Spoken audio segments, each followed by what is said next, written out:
ETV YouTube ఛానల్స్లో మీ వ్యాపార ప్రకటనల కోసం ఈ నంబర్కి కాల్ చేయండి.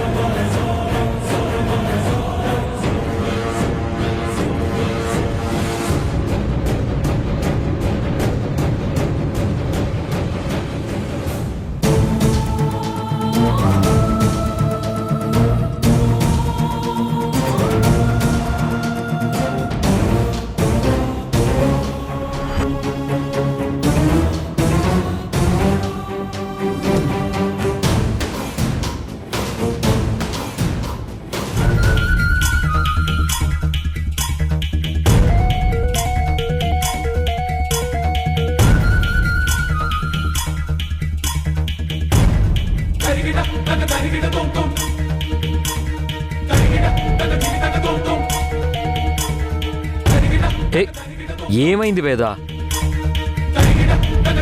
ఎందుకు ఇలా చేస్తున్నావు?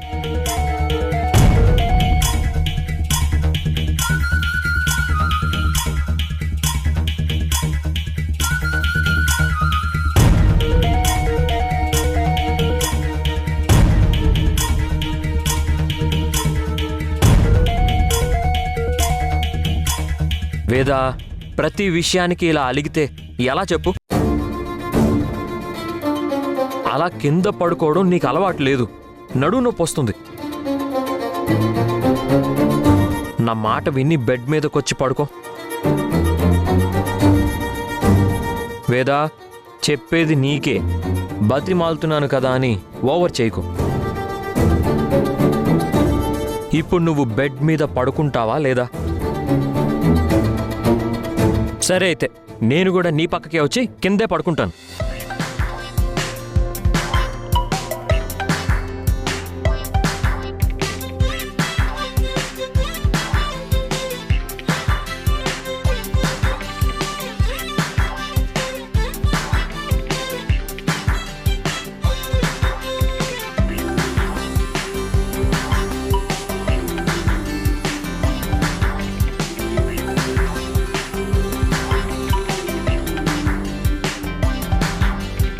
ఎందుకే నీకు అంత పంతం? నీ పంతం నీకుంటే నా పంతం నాకుంటుంది. మహారాణిలాగా నువ్వే బెడ్ మీద పడుకో. నేను నీ దగ్గర పనోళ్ళలాగా ఇక్కడ కింద పడుకుంటాను.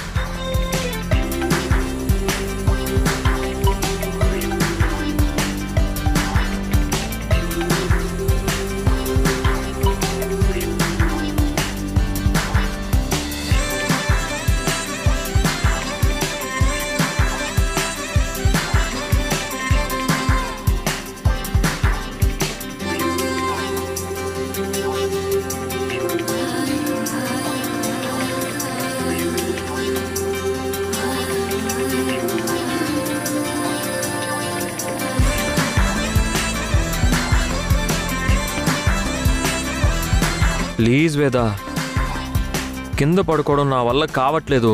అయితే నీ పక్కన కొంచెం ప్లేస్ ఇస్తే బెడ్ మీద ఒక మూల పడుకుంటాను. సరే, వచ్చి పడుకో. అమ్మయ్య.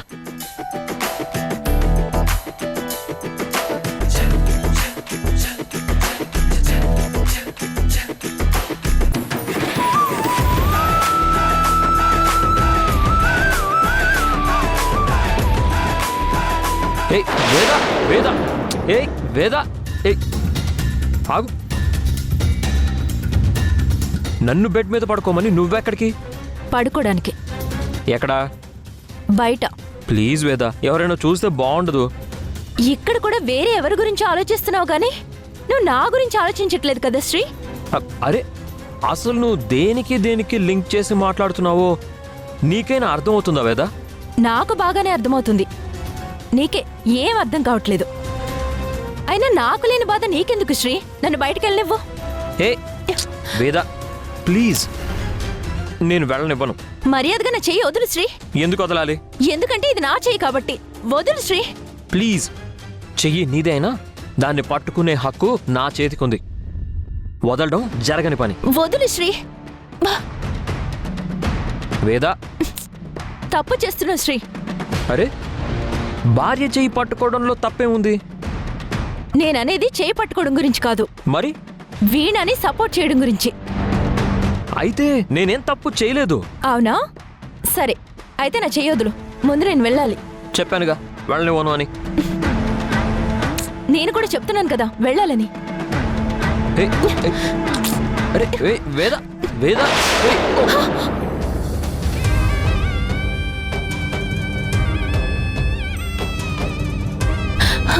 శ్రీ, కావాలని కొట్టలేదు శ్రీ. శ్రీ శ్రీ శ్రీ శ్రీ అనుకోకుండా చేయి తగిలింది శ్రీ. కావాలని కొట్టాననుకున్నాడో ఏంటో.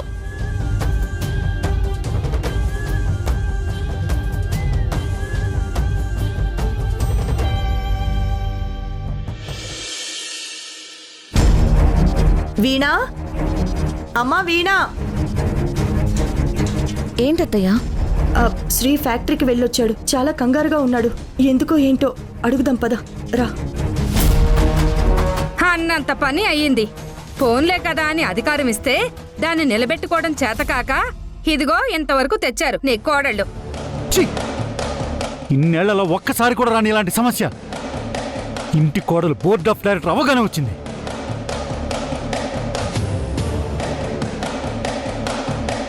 ఇది కేవలం వీణ వల్ల వచ్చిన ప్రాబ్లం డాడ్. వీణ గనక ఎంప్లాయీస్ పట్ల అత్యుత్సాహం ప్రదర్శించకపోయి ఉంటే ఇలా జరిగేదే కాదు.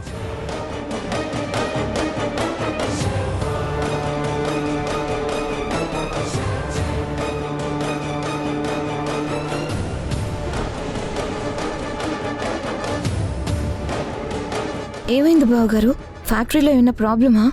ఆహాహా, చెయ్యాల్సిందంతా చేసేసి ఏమీ తెలియని నంగనచ్చలో వచ్చి ఏదైనా ప్రాబ్లమా అని ఎలా అడుగుతుందో చూడరా అన్నయ్య.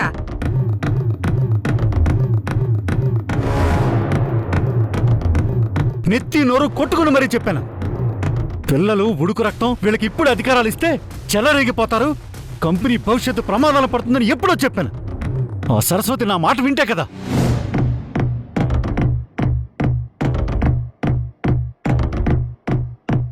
కంపెనీ చైర్పర్సన్ని నేను నిర్ణయం తీసుకున్నాను అని నన్ను నా మాటని కేర్ చేయకుండా కోడలికి పవర్స్ ఇచ్చి తన మాత్రం ఇంట్లో హాయిగా కూర్చుంది.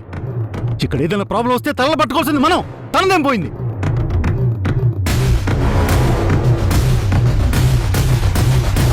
మీ అమ్మ చేసిన పని వల్లే ఇదంతా జరిగింది. దీనంతటికీ కారణం మీ అమ్మే. ఫ్యాక్టరీలో ఏం జరిగిందో ఎవరైనా చెప్తారా లేదా? ఇప్పుడు ఇంకేం జరగాలి? మార్నింగ్ షిఫ్ట్ ఎంప్లాయీస్తో ఈ పాటికే స్టార్ట్ అవ్వాల్సిన మిషన్లు ఇంతవరకు స్టార్ట్ కాలేదు.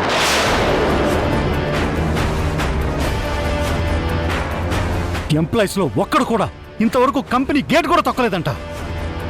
నిన్న నువ్వు వాళ్ళలో ఒక్కడిని కొట్టావు కదా, ఇప్పుడు వాళ్ళందరూ కలిసి మనల్ని ఇలా కొట్టారు.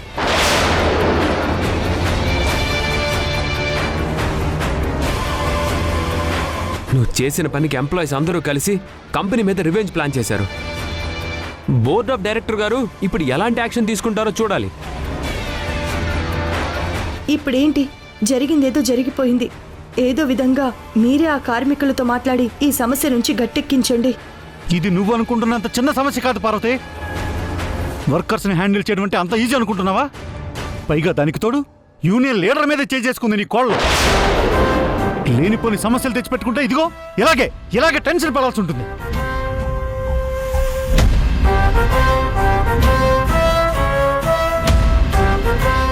ఇలాంటిదేదో జరుగుతుందని ముందు నుంచి నేను కూడా ఆఫీస్కి వెళ్తానని చెప్పాను. కనీసం నువ్వు కూడా నా మాట లెక్క చేయలేదు. హెల్త్ పేరుతో కాళ్ళు చేతులు కట్టేసి ఇంట్లో కూర్చోబెట్టారు. మీ ఆరోగ్యం గురించి ఆలోచించే కదండి నేను మిమ్మల్ని ఆఫీస్కి వెళ్ళనివ్వండి. ఇప్పుడు చూడు మరేమైందో. వీణ వెళ్ళి వాళ్ళ కాళ్ళు పట్టుకుని క్షమాపణ చెప్పినా కూడా వాళ్ళ పనుల్లోకి వచ్చేలా లేరు. పొరపాటున యూనియన్ మొత్తం కలిసి సమ్మె చేసిందో ఇంకంతే. ఒకటే, వాళ్ళ డిమాండ్స్ అని ఒప్పుకోవాలి, లేకపోతే ఫ్యాక్టరీ మూసేసి ఇంట్లో కూర్చోవాలి. అంతవరకు తెచ్చుకోవడం ఎందుకు మావయ్య? ఎంప్లాయీని కొట్టి తప్పు చేసింది వీణ. మీరన్నట్టే వీణతో వాళ్ళకి క్షమాపణ చెప్పిస్తే సరిపోతుంది.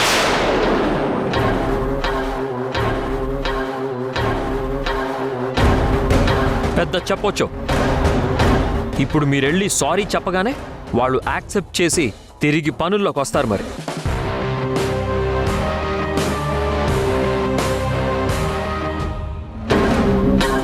ఆలోచన ఉంటే ఎంప్లాయీస్ అందరూ ఫ్యాక్టరీకి వచ్చేవాళ్ళు, సారీ చెప్పమని డిమాండ్ చేసేవాళ్ళు. అంతేగాని ఇలా ఫ్యాక్టరీకి రాకుండా మానుకోరు. ఛ! ఇద్దరూ కలిసి కంపెనీని డెవలప్ చేసి ఎక్కడికో తీసుకెళ్తారని నమ్మాను. ఇలా మీ దురుసు ప్రవర్తనతో ఇంత పెద్ద ఇష్యూ క్రియేట్ చేస్తారని అనుకోలేదు. చేసిందంతా మీ ప్రియమైన మరదలైతే దానికి నన్ను కూడా కలిపండం దేనికి? ఓ, శ్రీ సార్ రాత్రి జరిగింది గట్టిగా మనసులో పెట్టుకున్నట్టున్నాడు. అందుకేనా నైట్ అంతా ఇంటికి రాలేదు. ఇప్పుడే వెళ్ళి వీణతో వాళ్ళ కాళ్ళు పట్టించి క్షమాపణలు చెప్పిస్తే వర్కర్స్ అంతా కూల్ అవుతారేమో డాడ్. అంతకు మించి వేరే దారి కనిపించలేదు రిషి. అలా చేసినా కూడా మిగిలిన బోర్డు మెంబర్స్ ఈ విషయాన్ని ఇంతటితో వదిలిపెట్టరు. మీటింగ్ పెట్టి మరి దీని అంతటికి కారణమైన వీణని బోర్డు మెంబర్గా తొలగిస్తారు. చెప్పలేం.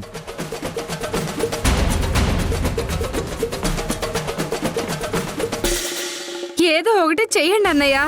వర్కర్ని కొట్టి తప్పు చేసింది వీణ, అందుకు శిక్ష పడాల్సింది కూడా వీణకే. ఏం జరిగినా సరే నేనెవ్వరికి క్షమాపణ చెప్పను.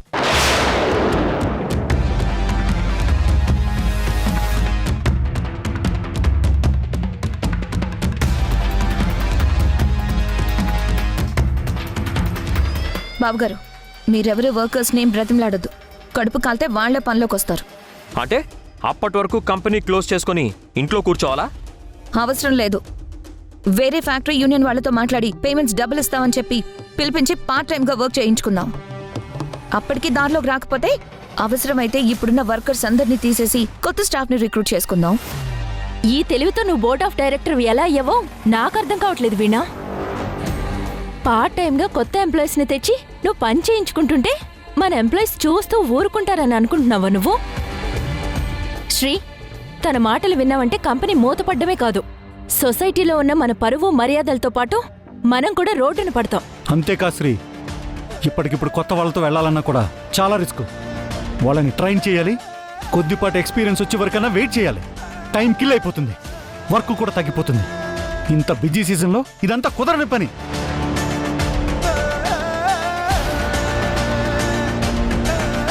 అవును వీణా, వాళ్ళంతా మన కుటుంబాన్నే నమ్ముకుని బ్రతుకుతున్న కార్మికులు. వాళ్ళంతా అక్కడ కష్టపడుతుంటేనే మనం ఇక్కడ ఇన్ని సుఖాలు అనుభవిస్తున్నాము. వాళ్ళ కష్టం వెలకట్టలేనిది, వాళ్ళ శ్రమ రుణం తీర్చుకోలేనిది. మనం చేసిన తప్పుకి వాళ్ళని శిక్షించి వాళ్ళ కుటుంబాల్ని రోడ్డున పడేయడం సమంజసం కాదు. మీరు ఏ నిర్ణయం తీసుకున్నా వాళ్ళకి వాళ్ళ కుటుంబాలకి ఎలాంటి సమస్య రాకుండా ఉండేలా తీసుకోండి. అందరూ కలిసి నేను తప్పు చేశానని డిసైడ్ చేశారు కదా, ఇప్పుడేం చెయ్యాలో కూడా ఏదో ఒక డిసైడ్ అయ్యి ఉంటారు కదా, అది కూడా చెప్పండి. నీ ఒక్కదాని వల్లే ఇంట్లో అందరికీ లేనిపోని తలనొప్పులు, టెన్షన్లు వచ్చాయి. అసలు నువ్వు ఇంత అసమర్థురాలు అని నేను అనుకోలేదు.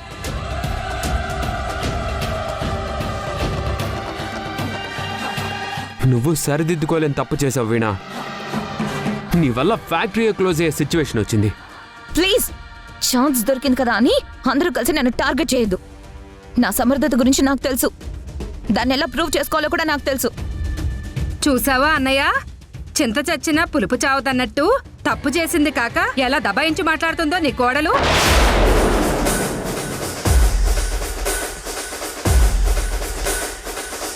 అయినా నాకెందుకో అనుమానంగా ఉంది రిషి.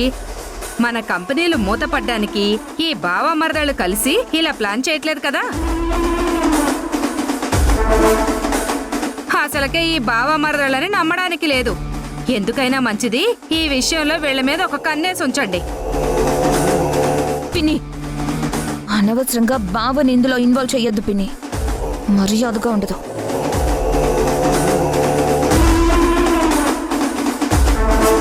అసలు మా అత్తన్న దాంట్లో తప్పే ఉంది ఏమో, ఎవరికి తెలుసు?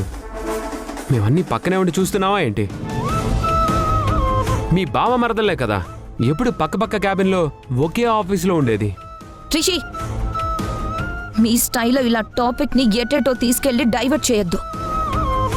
ఇప్పుడు మన ముందున్న ఇష్యూ వేరు, అర్థమైందా?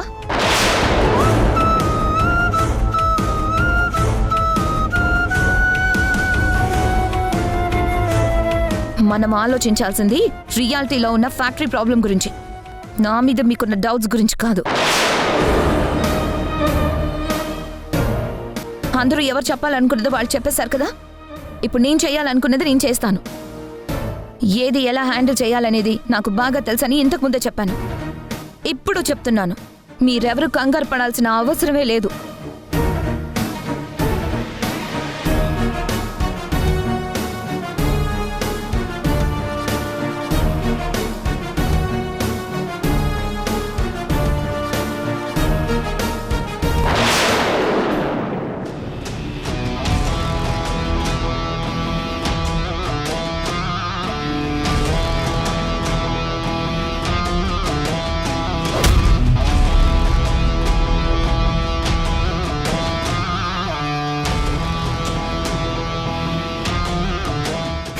బావున్నావు అందంగా.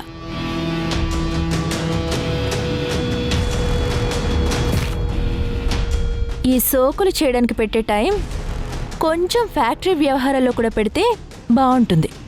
అది సరే, ఏంటిలా వచ్చావు? ఏం చేస్తానో, ఈ ప్రాబ్లమ్ని ఎలా హ్యాండిల్ చేస్తానో అని ఎగ్జైటింగ్గా ఉందా? మామూలు ఎగ్జైటింగ్ కాదు.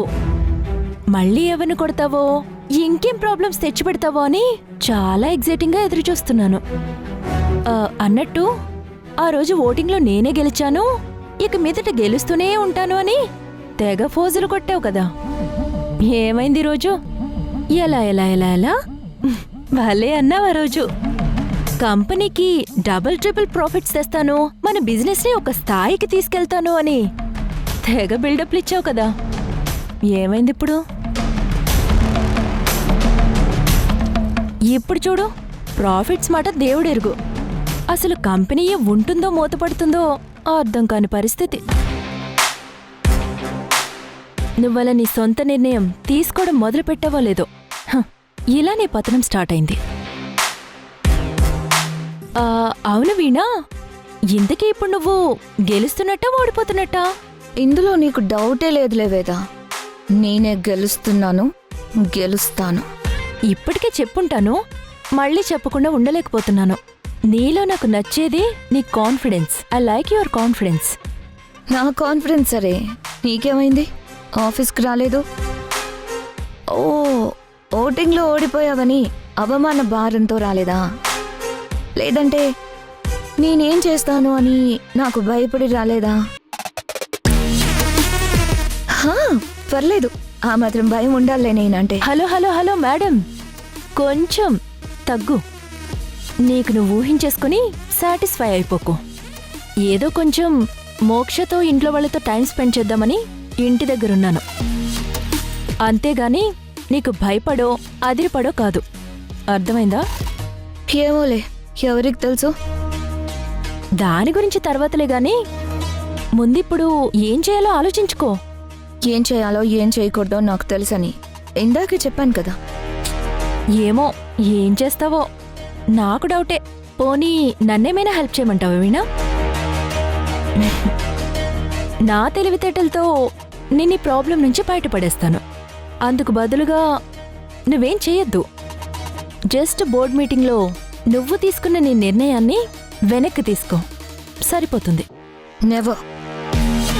ఈ వీణ ఒక్కసారి డిసైడ్ అయితే రెండో మనిషి మాట వినదు. ఇంక నీ కర్మ. వర్కర్స్ మ్యాటర్లో నీకుందిలే. వెళ్ళు వెళ్ళు. All the best. కొంచెం జాగ్రత్తగా హ్యాండిల్ చేసి సాల్వ్ చేసుకో, లేదంటే ఈ రోజే నీ పతనం పూర్తయిపోతుంది. Take care.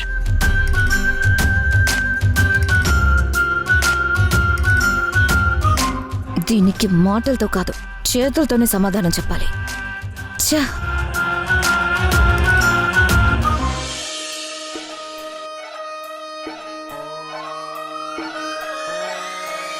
లాలాగూడ అంబర్పేట మల్లెపల్లి మల్లకుపేట టిల్లు అన్న డీజే పెడితే టిల్లా టిల్లా ఆడాలా.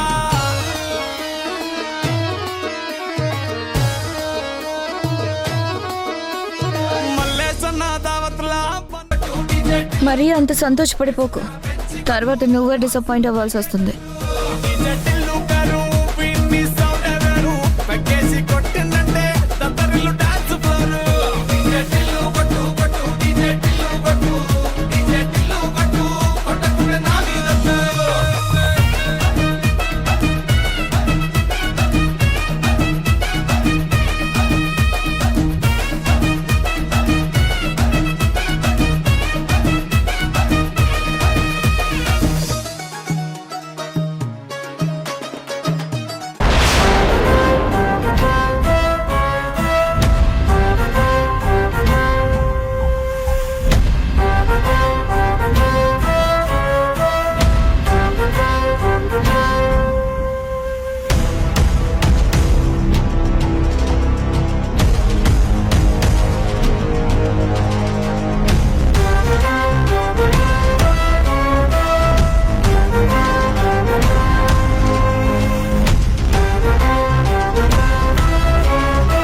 అత్తయ్య ఎంతసేపు అయింది వచ్చి లోపలికి వెళ్ళి కూర్చోలేకపోయారా?